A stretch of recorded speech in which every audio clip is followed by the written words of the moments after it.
So I want to welcome everybody to the second event in our Spring 2022 lecture series, Just Design. Khushnu Panthaki Hoof is an architect and designer living in Ahmedabad, India. Her research thesis examined the synesthetic experience of architecture with special reference to Fatehpur Sikri in Uttar Pradesh. After graduating in 2003, Khushnu worked with Pritzker laureate Balkrishna Doshi, and she continues to work on extensions of his earlier buildings. In 2014, she became the director of the Vastu Shilpa Foundation for Studies and Research in Environmental Design. Through this work, Khushnu is stewarding the legacy of Doshi in the present and into the future. Recently, she has been involved in post-occupancy studies. With Zonka Hoof, she is also the co-founder of Studio Sangath. Their practice creates spaces through an integrated, environmentally responsible approach, and among their projects, Black Perch was shown at the India Pavilion in the London Design Biennale in June 2021. In 2014, the National Gallery of Modern Art in New Delhi invited her to curate and design a retrospective exhibit of Balkrishna Doshi. A film on the exhibit with Khushnu as the creative director was the official selection at the Milan Design Film Festival in 2015. And in 2018, together with Vitra Design Museum, she curated and designed the exhibit Balkrishna Doshi, Architecture for the People, which traveled to Munich, to Vienna, and to Chicago. Khushnu also co-authored and edited the book Balkrishna Doshi, Architecture for the People, that won the Richard Schlagman Award of Best Book on Contemporary Architecture in 2019 and was listed as one of the best books of 2019 by the New York Times. She is passionate about preserving and celebrating the subcontinent's rich cultural heritage by supporting local artisans through proactive interventions and creating a platform for collaborative processes and practices. This talk will explore Studio Sangath's practice from architecture to exhibit design, from curation to book design and beyond. The title, Perception of Lightness, refers to spatial experiences that make you feel light, joyful, calm, and immersed. This approach to architecture and design tries to seamlessly merge inside and outside, notion and reality, silence and dialogue. This lecture has been approved by the AIA for one HSW unit. Please write Beverly Verla at the BAC if you're interested in receiving credit. And please now give a warm welcome to Khushnu Panthaki Hoof.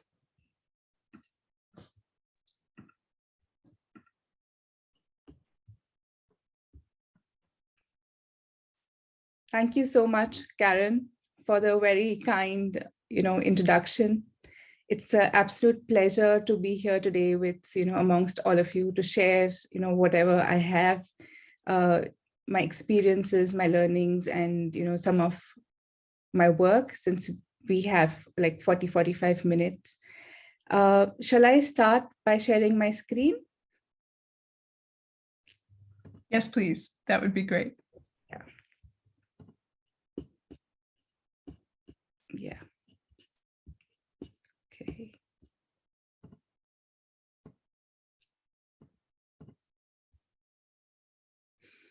Okay. So as you know, as Karen mentioned, I am actually right now, it's 4:30 a.m. Here in Ahmedabad. And before I begin, I thought maybe I should give you a brief context about Ahmedabad and what Ahmedabad is. So this is where we are located. So Ahmedabad is actually a 600-year-old city, which is located in the western part of India. And it's on the river, on the banks of the river Sabarmati. And in 2017, it was in fact declared as India's first heritage city by the UNESCO. So it has a lot of significance here today. There's actually, I thought I'll start on a lighter note. So this, if you see the painting here, it's actually a very amusing story about how Ahmedabad actually got its name.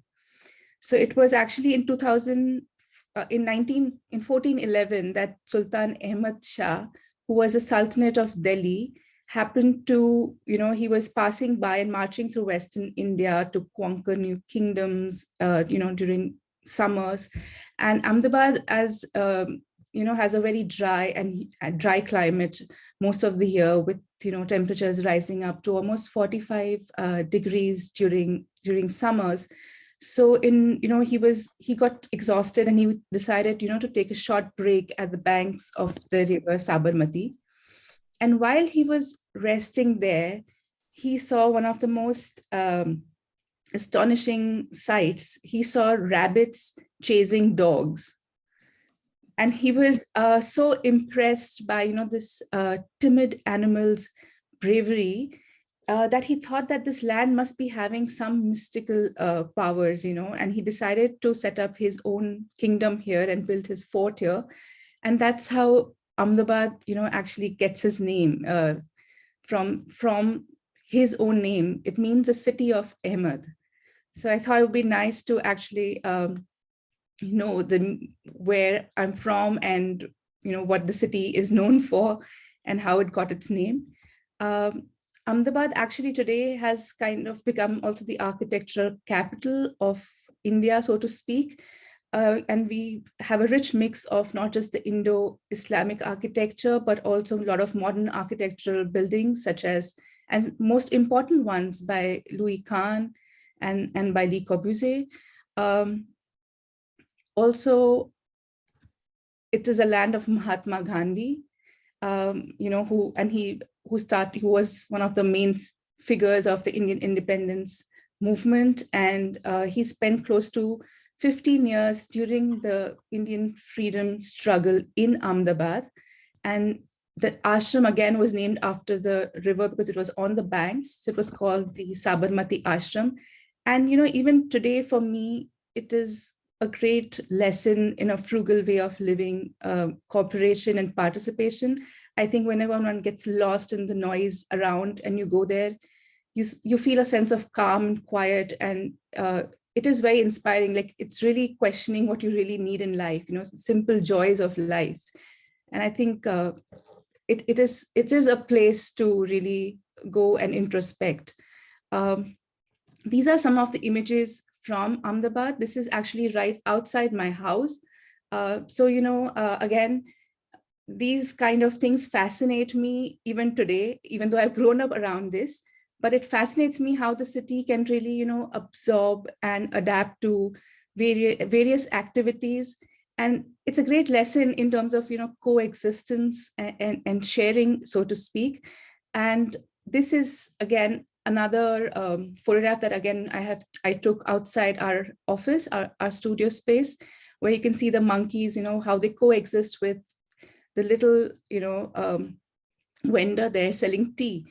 And a lot of the people from the office, no matter where you belong, but you go out and you have a cup of tea there as a break. And, these little things, again, like just monkeys, they bring so much, you get lost in the moment that you see them. And, they just, all of a sudden, you're thinking of something serious and you see that, and all of a sudden you feel that, happiness, joy, just, and you forget where you are.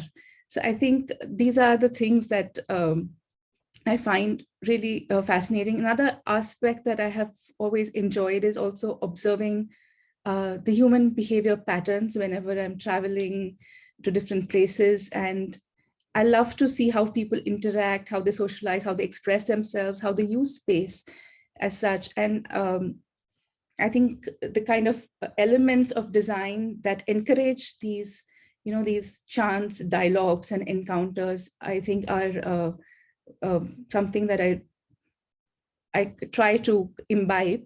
And this is now this is Fatehpur Sikri. It is, it was built by Emperor Akbar in northern India during the Mughal times. And this is a collage that I created out of multiple photographs that I had taken.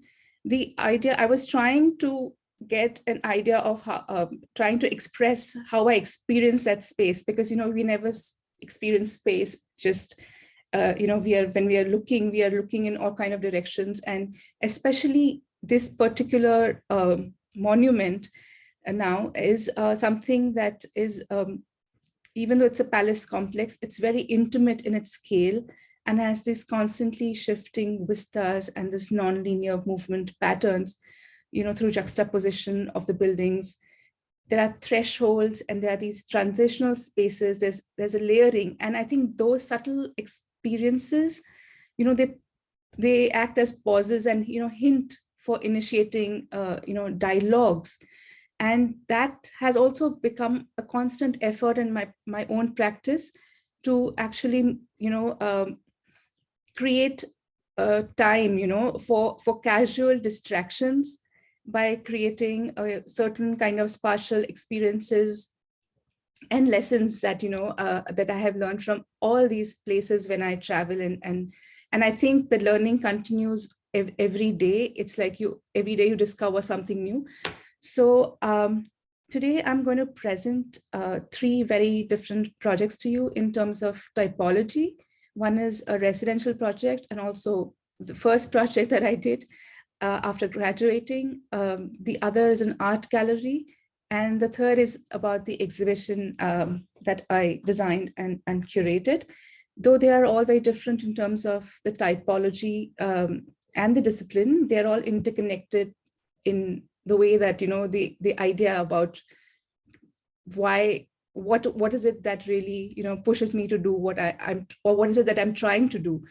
But before I start, I thought I'll share some of the lessons that, have been very important learnings for me, some things that my grandfather told me. And one of them is that to look at everything as if for the first time. And, that is something that comes from what he was told by, I'll come to my grandfather later, but it's something that he was told by Le Corbusier at that point. And he used to tell him that, every morning I'm born in the, sorry, I think I lost that, in the skin of a donkey.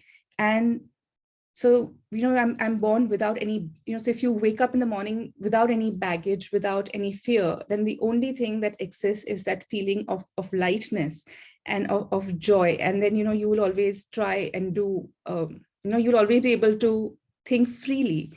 And the other thing that he also always says is that, you must always surround yourself with things that inspire you, whether it's books or it's photographs or it's memories, because they are the things that they are what, what they will inspire you to do better. So, yeah.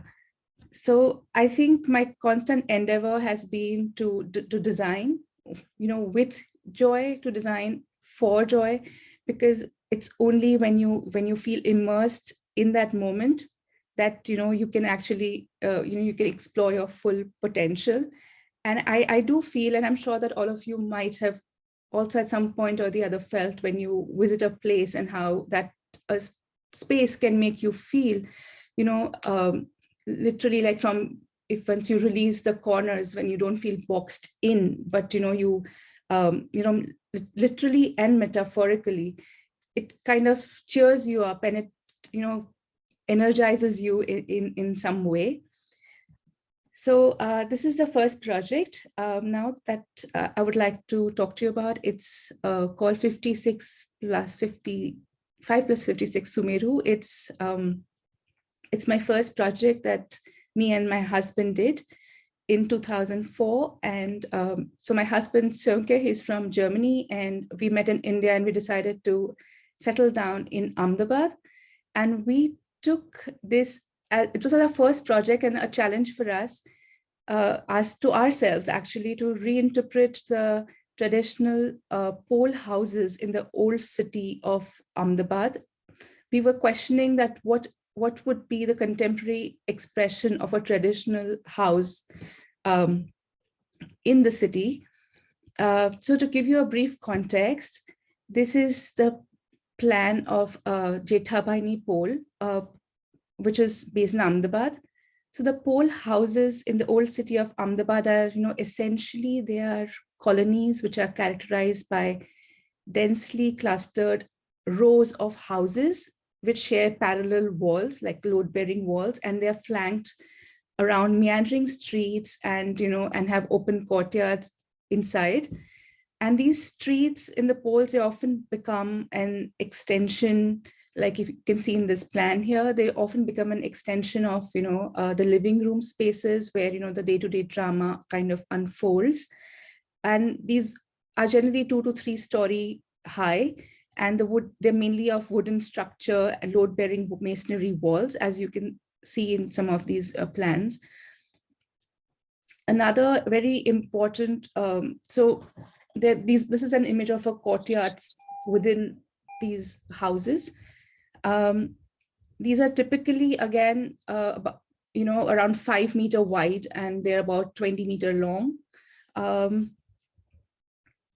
So another important element in the pole houses is the otlas and which are the platforms as such, which are on either side of the entrance, and they kind of spill over the activities from the inside to the outside. So it's like the threshold between the public and the private, but almost like an outdoor living space. So when we were when we're looking for a place to, for our house, we didn't have much, we didn't have the money to buy a new land, but we ended up buying an old house, which was located in a gated community in the western part of Ahmedabad. And it was around 15 feet wide and about 55 feet long.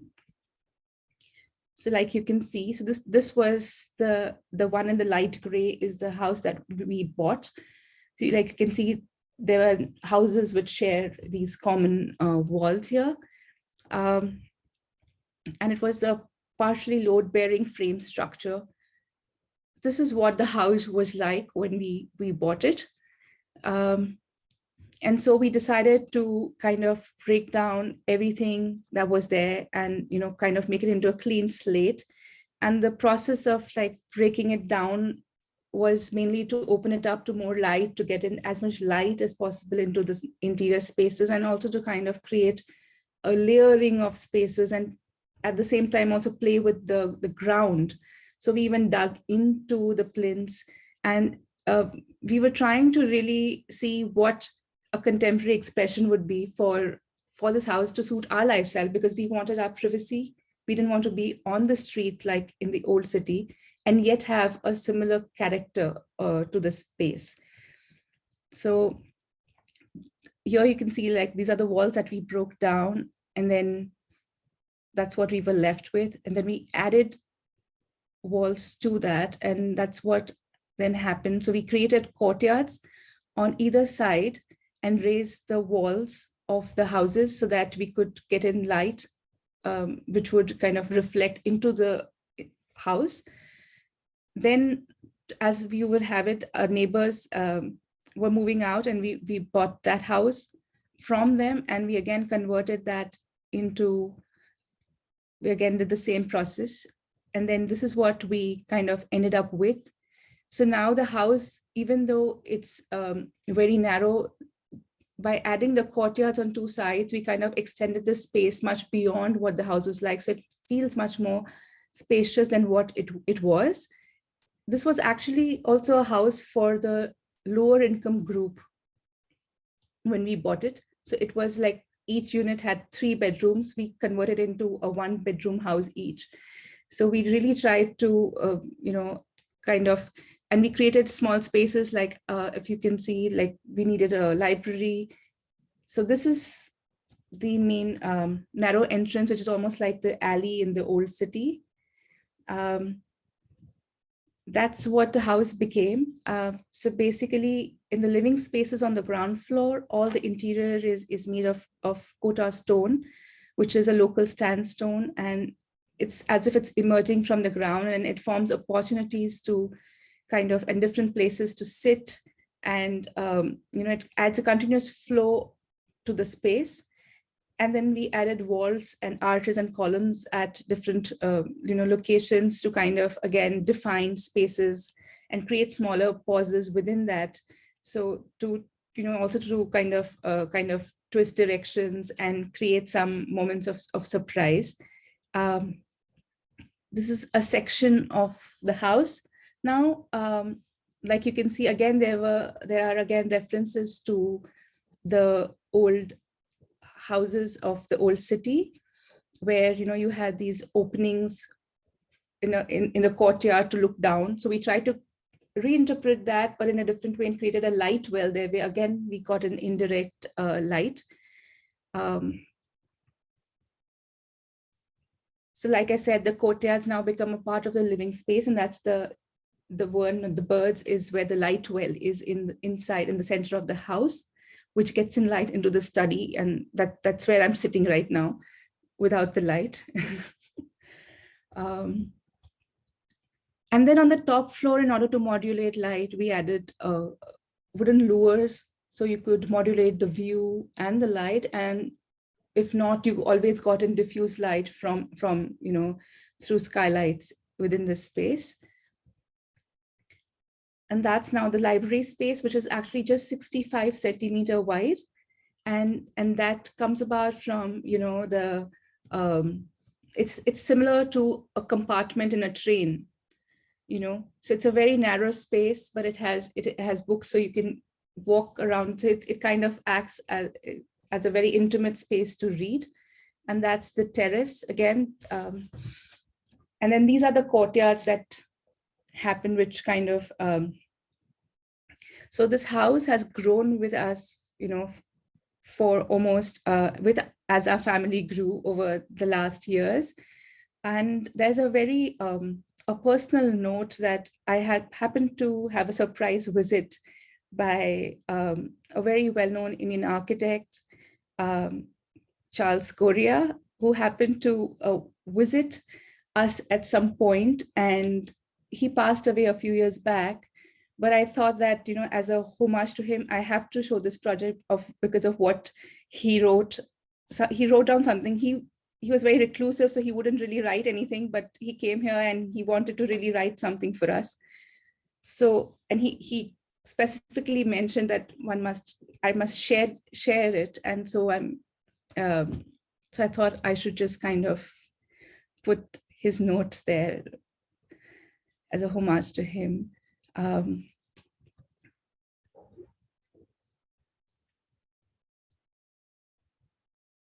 Okay. So the next project that I'm going to show you is called the 079 Stories. It's an art gallery and a cultural center located, in the outskirts of Ahmedabad. Like here, like you can see here, wait just a minute. Yeah, oh, sorry. So now this is again our take on reinterpreting the local architecture through the use of, plinths, balconies, courtyards, and the meandering streets of the old city, where the views, kind of gradually unfold. Sorry.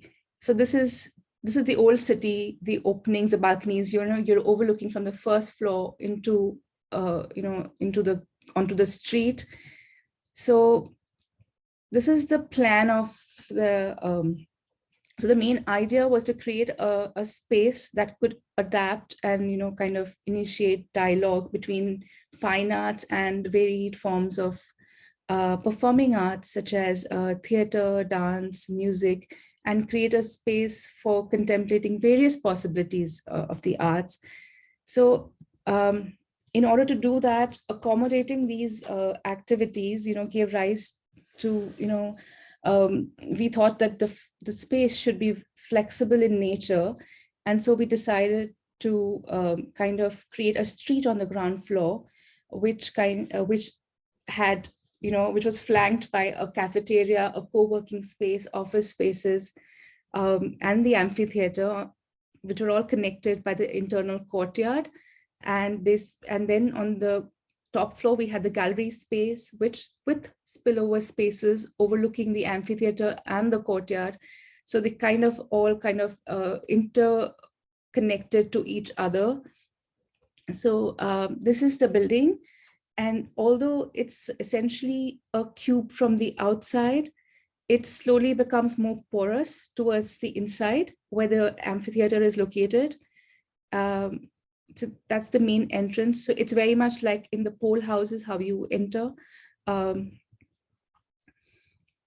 A lot of artists and dancers, they come and use the space from time to time for their performances, because there's a lot of light and shadow. This is the inner courtyard in the early mornings.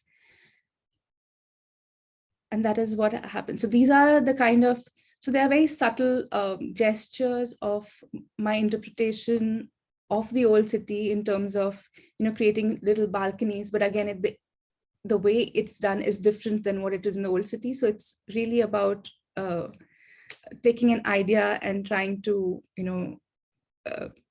express it in your own way.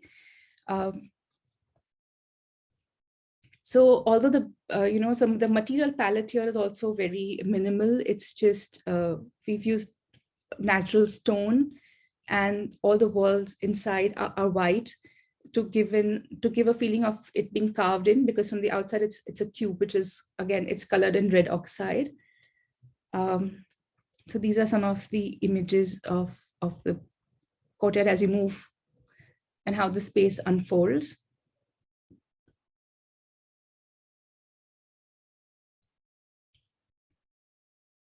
So that's the courtyard from the top. And that's the building towards the east facade from where the light comes in.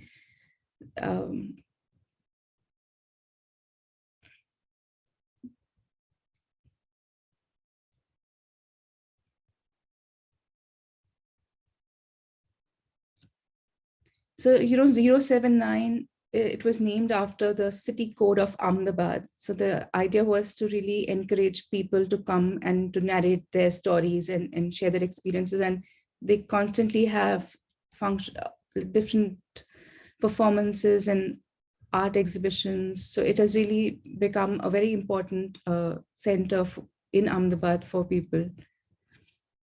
Now, coming to the exhibition design and the curation.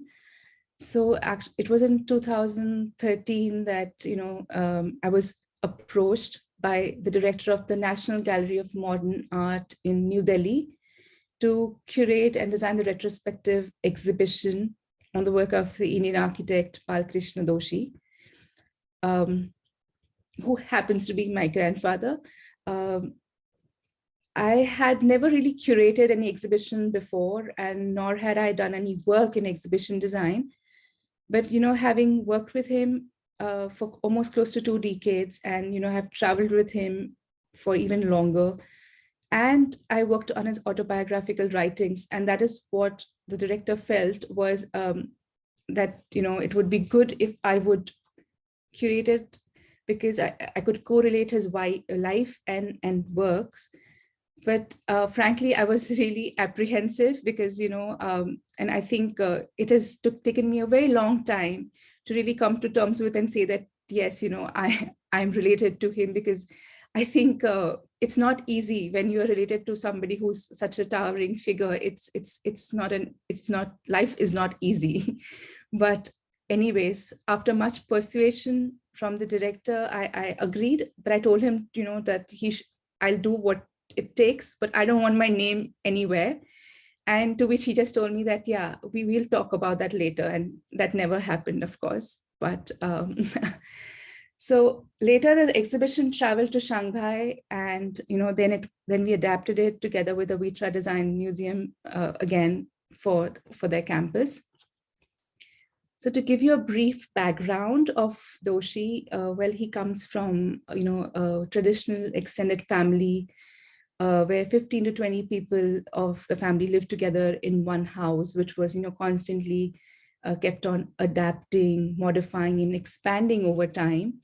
And these early impressions of how how spaces changed from day to night, how the kitchen became a bedroom at some point, all of that really made him very aware of the value of tolerance, identity, continuity, and time. And so it was actually by chance that Doshi landed up to study architecture on the recommendation of his art teacher, and he left his studies midway to travel to London. And then And that is actually where his education actually began, because, Le Corbusier didn't really speak in English, and he didn't know much English. So it was a very cryptic way of communicating and learning through drawings and explaining. So I think that is where he really learned architecture. Then he worked close to 10 years on the project in Ahmedabad with Louis Kahn. So, and when he returned back to India in the 1950s, India had just, kind of gained its independence, and, it was trying to reshape itself and really question what is Indian identity. So that is where, his practice really took off, questioning what is Indian architecture. And he also witnessed the Indian independence movement. So he was, of course, influenced highly by Mahatma Gandhi and his teachings about self-sustainability, social change. And at the same time, the poet Rabindranath Tagore, who also won the Nobel Prize, also Rabindranath Tagore's teachings, made him aware of the importance of the relationship that one should establish with nature, and how through that a more human, a more creative individual and a society could emerge. So, when I look at it, I feel like it kind of goes very next to each other in a way that Tagore's thoughts kind of echoed with what Corbusier spoke about, having a pact with nature, and Mahatma Gandhi's frugality and being true to oneself, kind of finds its place in Louis Kahn's teachings and architecture. So I think one could say that Doshi's approach to architecture, though it's, is his learnings from the West, but at the same time being acutely aware and informed about, the Indian ethos. So with several projects, over 100 projects to choose from, which ranged from entire cities and townships, academic institutions, to individual buildings and residences. It was a challenge which projects to choose. So I started to look at them very carefully for the message, that they conveyed in their approach to architecture. And we decided to show the projects thematically rather than chronologically. And it was a very conscious decision, because we were trying to convey an approach, in a non-linear manner, to really open up meaningful conversations that went beyond time. So, and that also made me realize that just the drawings and models weren't simply enough to convey that, because the only mandate that we got from him is that the exhibition is not for architects, and it's not about an architect. So that's the only brief. So then thinking about it, I started to think about creating full-scale installations of some of his revered projects. And at the same time, I also got a music composer on board who could record the surround sounds, the existing sounds in the area, to, kind of try and create the essence of, the space that these buildings were located in, which would also add life and rhythm, which form the essence of, his projects. So, so the idea was then, there's a model of the exhibition that was at a study model, trying to work out how the space would be.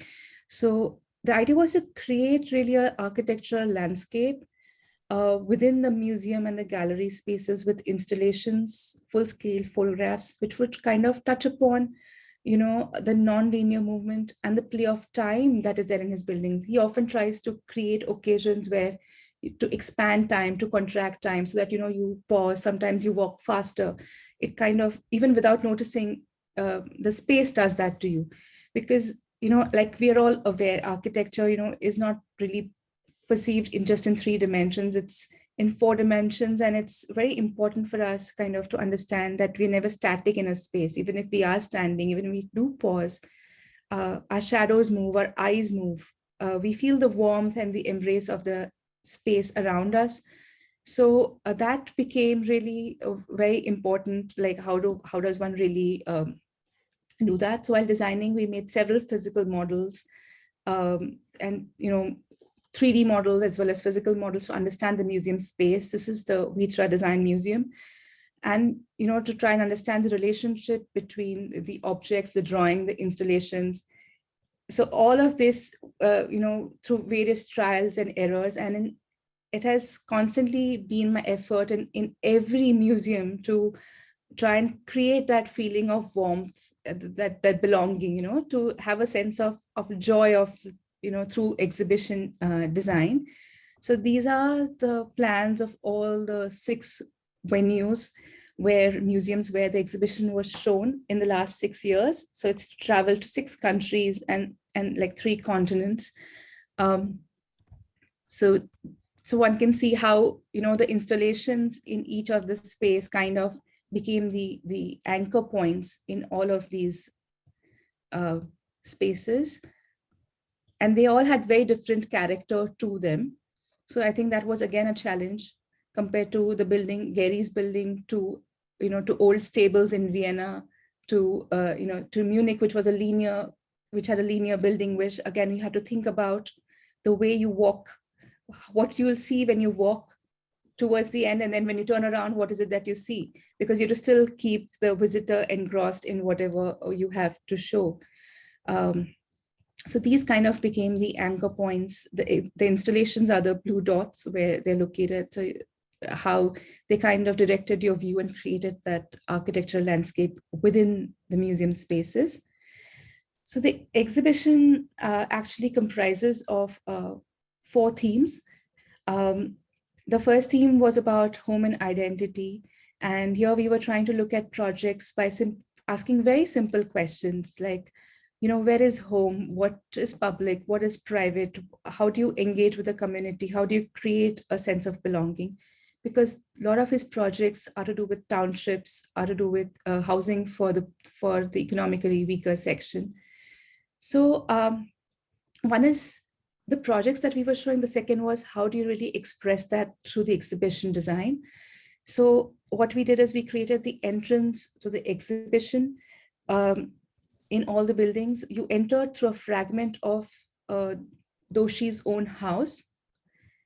So, because scale has been something that he's constantly gone back to at every given time. Even when he works, he constantly goes back and refers to places that he has visited, which has had an impact on him physically, and he tries to juxtapose that, superimpose that with his drawings in order to understand and get the right scale. So that is what we try to do through this installation. So automatically, once you enter, because of the low volume and the colors, you feel a sense of warmth, you feel comfortable in the otherwise, overpowering spaces of the museums, which have, like large heights. This starts to really going into the world of someone's personal space. So this was at the Vitra Design Museum.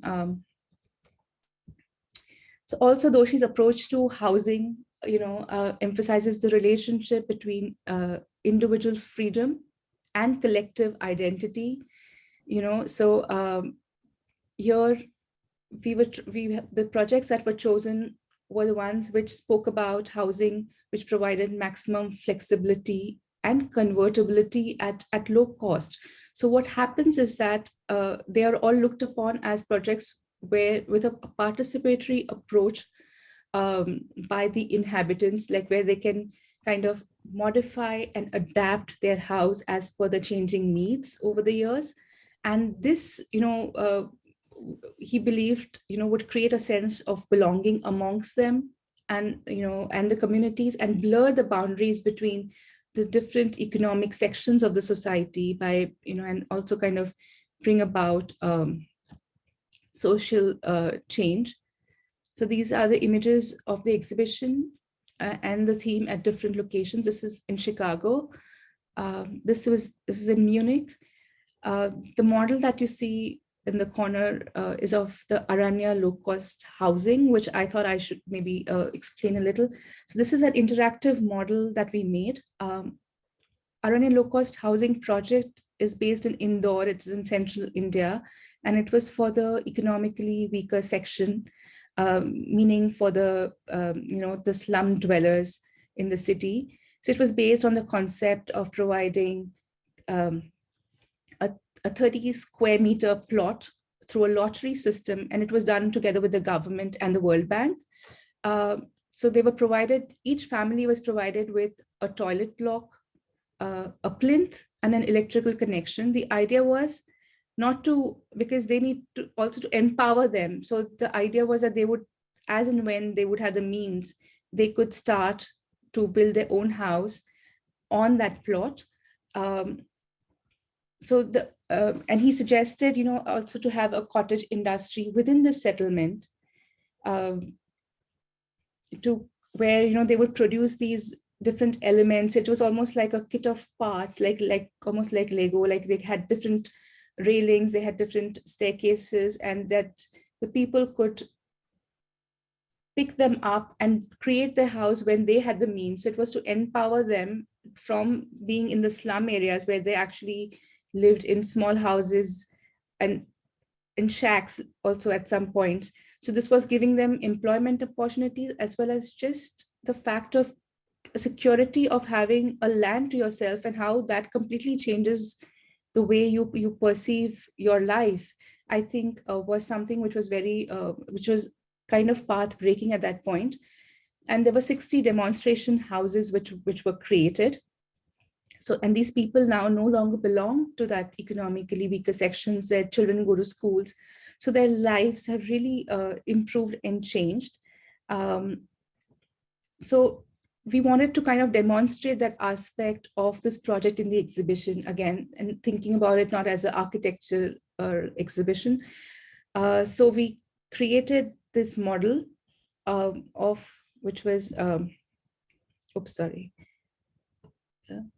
okay. So which was then displayed in the exhibition, and people were encouraged to come and play with it. So a lot of children really enjoyed playing with it. I don't know what they understood out of it, but I think it was nice to see people from all age groups enjoying something which was really something which was very important, but yet it also had some sort of a joy and a playfulness to it in the exhibition. The other theme was about shaping an integrated education. So he actually founded the School of Architecture and the SEPT, which is now part of the SEPT University, at the age of 35. And that kind of changed the entire education system in Ahmedabad as such, because he not only designed the School of Architecture, but various institutions over 4 decades. But he also participated in kind of building up their curriculum, which broke the conventional methods of teaching. And he encouraged more of dialogues and discussions and research, and about this whole idea of learning without boundaries. So the building too kind of follows that idea in its physical form, as well as philosophically.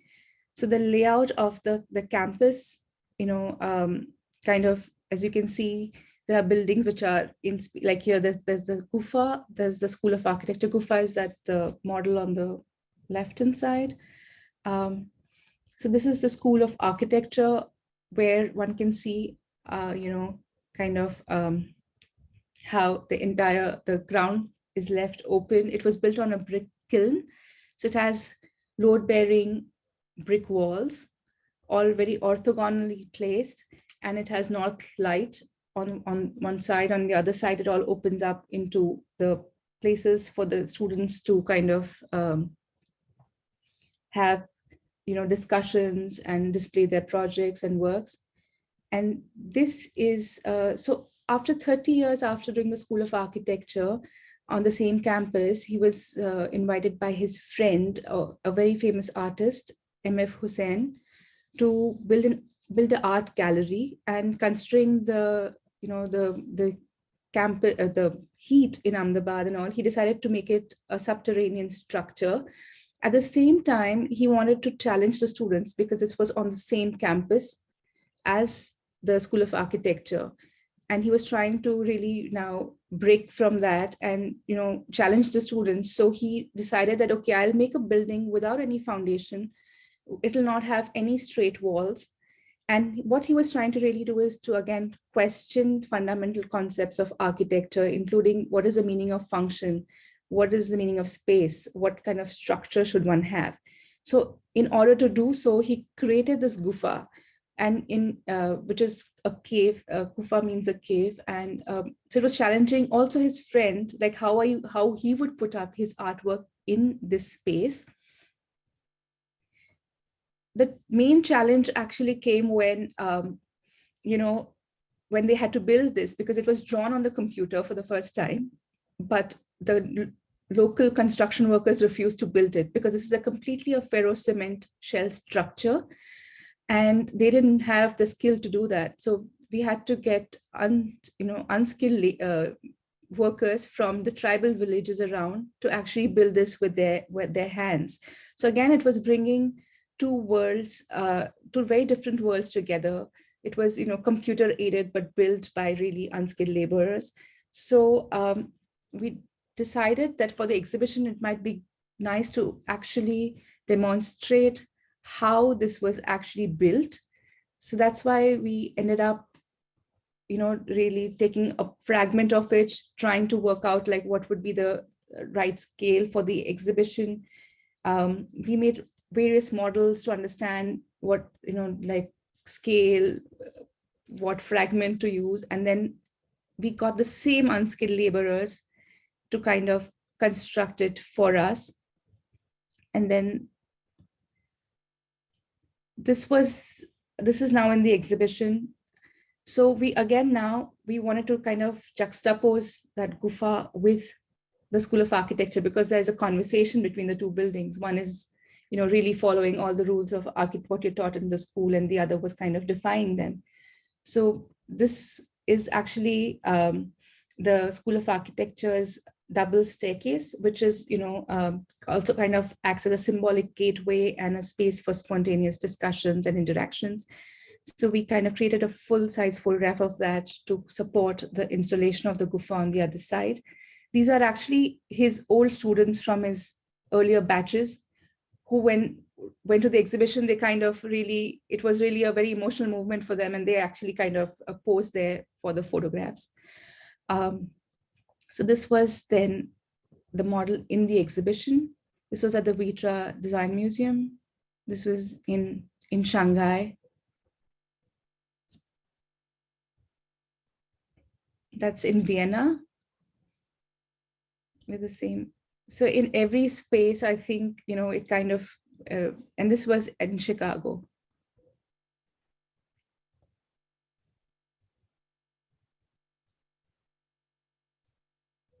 So this was again in Chicago. So you almost feel that the space kind of, it creates an illusion of the space expanding further into the. So the third theme was about, him as an institution builder, where, because the institutions and the academic institutions, especially that he's designed, apart from architecture, they're not dominant or intimidating, but, they all kind of merge into the landscape. Like this is the Indian Institute of Management. So there are two very pivotal projects in this. Of course, there are more, but I would like to talk about two of them. This is the Indian Institute of Management in Bangalore, which is also like the Garden City of India. And this is Sangath, which is our studio.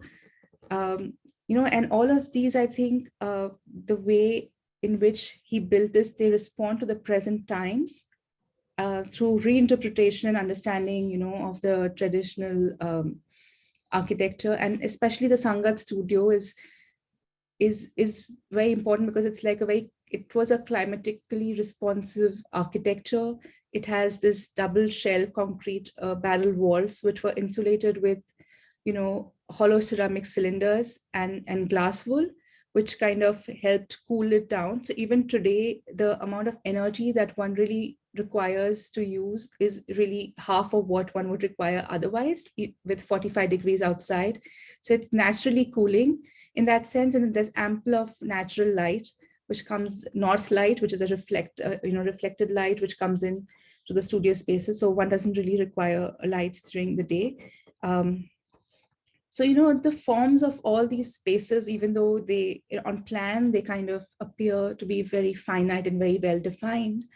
When you walk around it and experience them, it's really meandering, loose and open-ended, and kind of it all merges into the landscape. So you can never say where the land ends and the building begins in a way. So we decided to create, this experience in some way in the exhibition through an installation.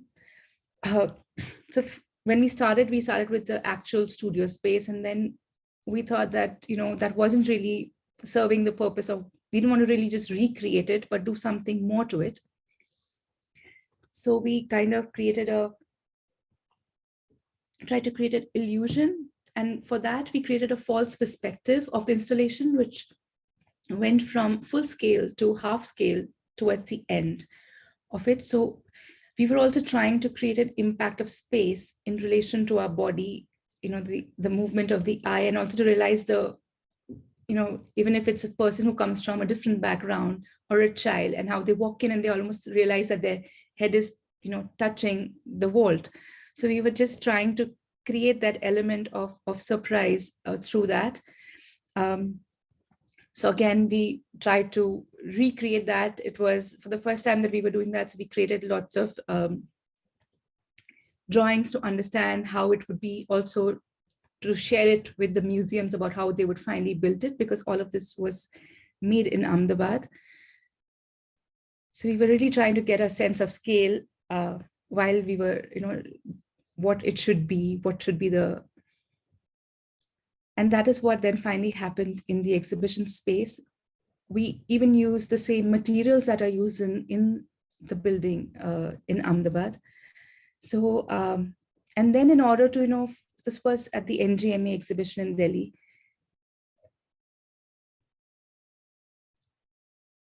And that is at the Vitra Design Museum. So in order to even add another layer, we made this full scale image of the garden space from where you could see the studio, and we kind of stuck that onto it, which again kind of extended the space beyond the installation and kind of really encouraged the visitor to become a part of it. And then again, we blew up some more of the images. This is the Indian Institute of Management in Bangalore, the black and white image. So it kind of really felt like you walked into a space instead of, limiting it. This was in Munich.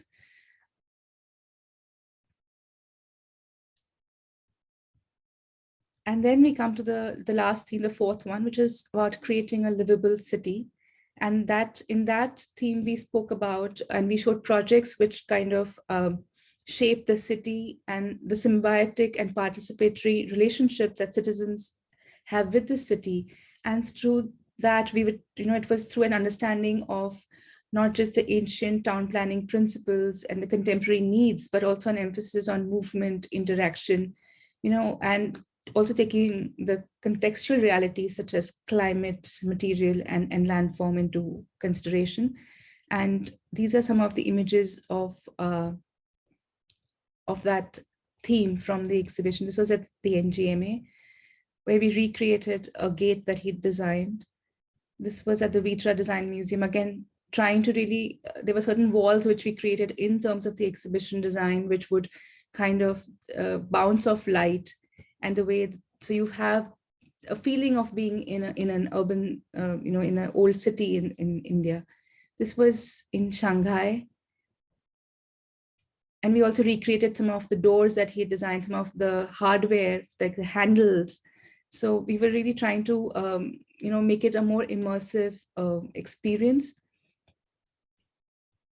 Because, his ways of working has never been limited to one site. When he looks at any project, it kind of goes beyond that, the site. So even today at the Vastushilpa Foundation, we continue to work on extensions of his works. And, you know, I think that is also possible because his works have the quality of being open-ended and adaptable to growth, you know. So every project is still like very much alive, and it's a constant ongoing process, you know. It's so our documentation continues to, you know, give us new insights into his work. And it has really been fascinating to, you know, always revisit and relook at, you know, it and discover something new each time again. And of course, this exhibition was supported by this monograph that I co-authored and edited with my colleagues from the Vitra Design Museum. And so through this exhibition, you know, what we were trying to emphasize was an approach to create a socially responsible architecture where humanness is, you know, is given prominence over the objectness of architecture, what it has become today. So the buildings become literally like backdrops for life. They're not, you know, they're there, but they're really giving you something more than that. So, and for me, this entire exhibition has been, you know, it has been a great learning, but it's also been, you know, very challenging. And I have constantly asked myself, you know, if I have done enough. Even today, if I look back, I think I can see a lot of things which I would have done differently. So I think there's always scope for improvement. And before, you know, I end my talk, I thought that maybe I will share a letter that my grandfather wrote for his 3 daughters. And it has been retold several times, not just within the family, but it has been shared with his students. And where he says that, you know, if you really want to do something, you know, you have to break away from the rules. You have to forget history books, and you have to really go back to your inner perceptions and see things as if you're noticing them for the first time.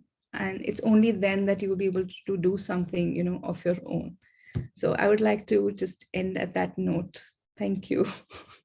Thank you, Khushnu. That was great. Really wonderful.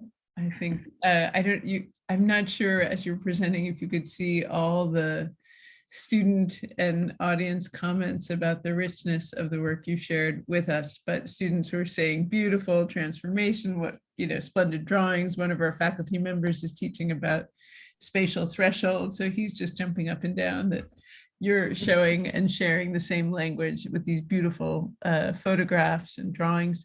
I know a lot of our students have a class, and so if you have to sign off, don't worry about it, please do. Everybody will understand. And if there's any questions, I'm happy to help read them from the chat, or you yourself can unmute and ask Khushnu a question yourself.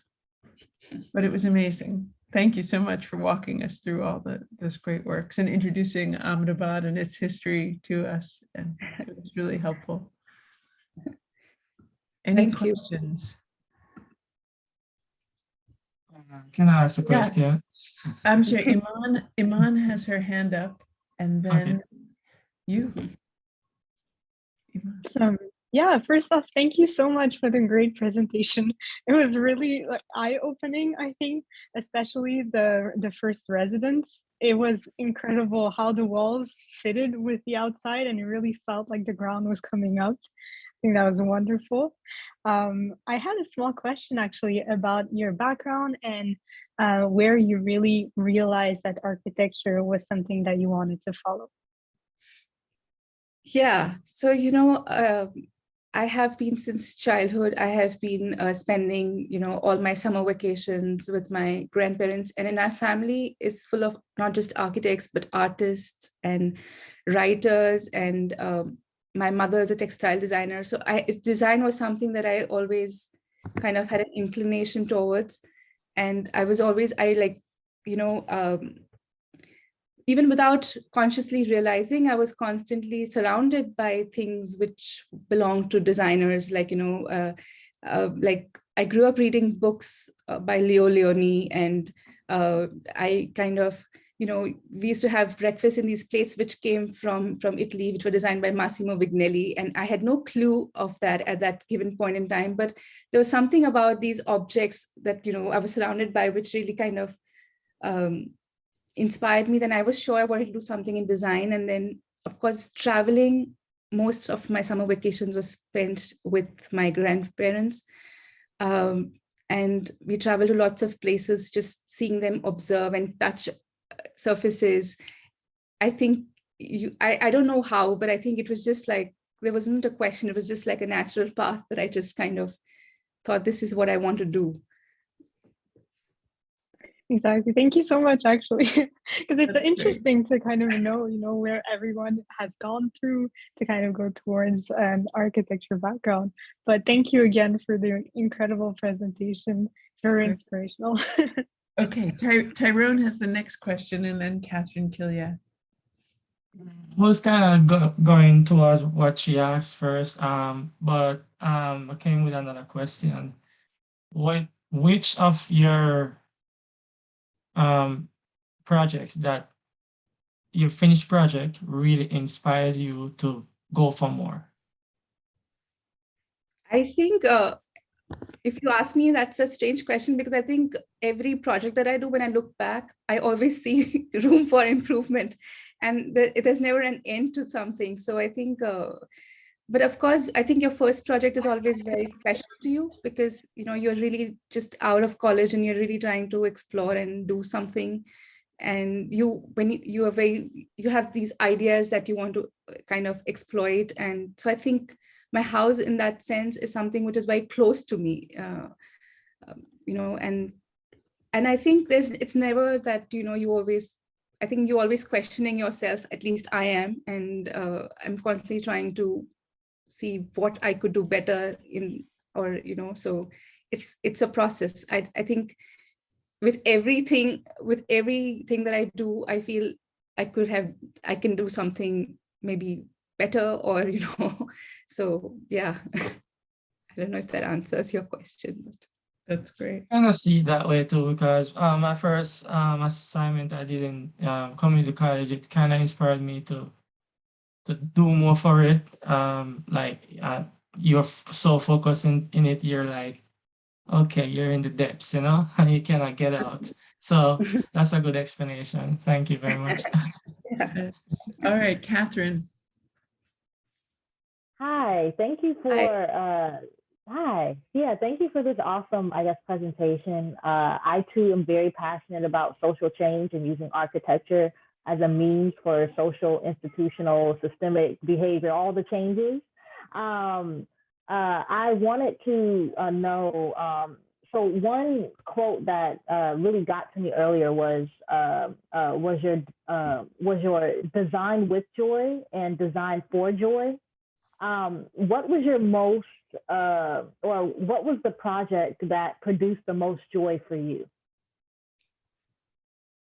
I think, with every project, I think it starts with really, this uncomfortable feeling when you start with it, because there's so much you want to do and you really don't know how to really put it into action. And then once that happens, and once you get into that zone, I think when you are not really present, but you're doing something and ideas come, I think that is when the process is where the joy is.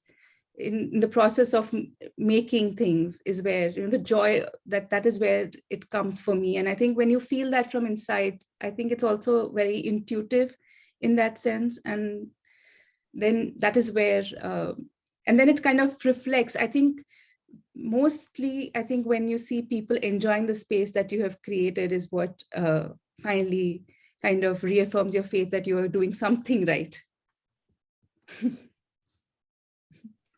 Awesome, thank you. Great question, Catherine. Thank you.